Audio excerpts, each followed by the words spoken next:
నమఃశివాయ.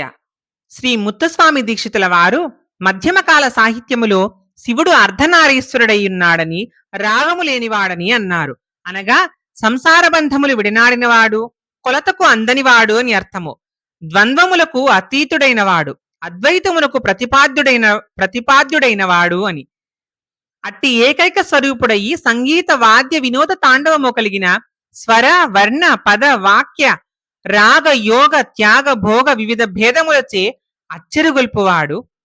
అచ్చెరువుగొల్పువాడు ఏకరూపుడై బహువిధముల బహుగతుల బహుగమకములచే జగత్తును భ్రమింపజేయువాడని దీక్షితుల వారు శివుడిని స్తుతించారు.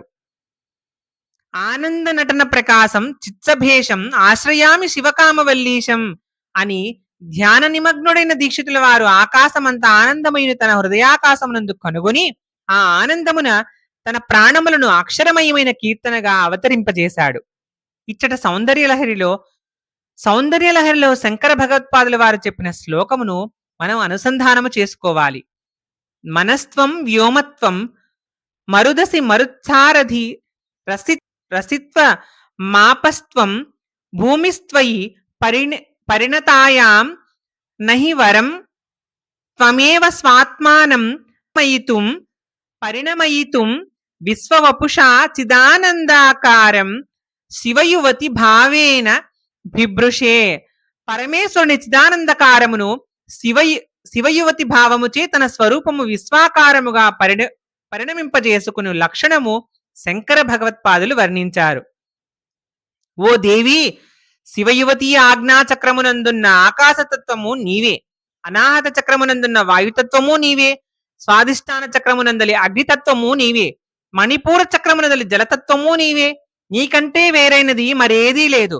నీవే స్వస్వరూపమును ప్రపంచ రూపముగా తాదాత్మ్యముతో పరిణమింపజేయుటకు గాను చిదానందాకార శివతత్వమైన బ్రహ్మస్వరూపమును ఆనంద భైరవుని స్వరూపమును ధరించుచున్నావు.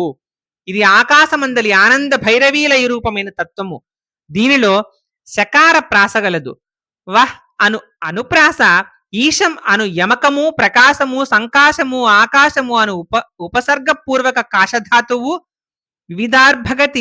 వివిధార్థగతి స్ఫురణముచే సాహిత్య సౌరభమును ప్రకాశింపజేసింది. హృదయము, తాదమాద్యము, వేదవేద్యము, ప్రతిపాద్యము అని ఈ కీర్తనలోని అనుప్రాసల అందచందాలు. మూలాధారమున లాస్యపరమైన ఆనంద భైరవి యందు మహానట భైరవుడు తాదాత్మ్యము చెందుట జగత్ సృష్టికి మూలమైనది. ఈ ఇరువురి చేతను జగత్తు జనక జననీవంతమవుతోంది. అనగా పరమేశ్వరుడు సృష్టి స్థితి లయమయ లీలా వినోదనోద్యుక్తుడు విమర్శ రూపిణి అయిన ఆనంద భైరవి యందు అంతర్లీనమై ఉన్నాడు.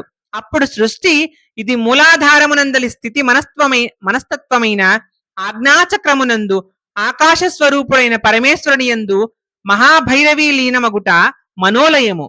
ఆకాశలింగమునందు మహాభైరవి ఆనంద భైరవ రూపమున ఏకమై ఉంది. ఈ విధముగా శ్రీ ముత్తుస్వామి దీక్షితుల వారు ఆకాశలింగమును, చిదంబరములోని ఆకాశలింగమును తన కృతిలో వర్ణించారు. ఓం నమఃశివాయ.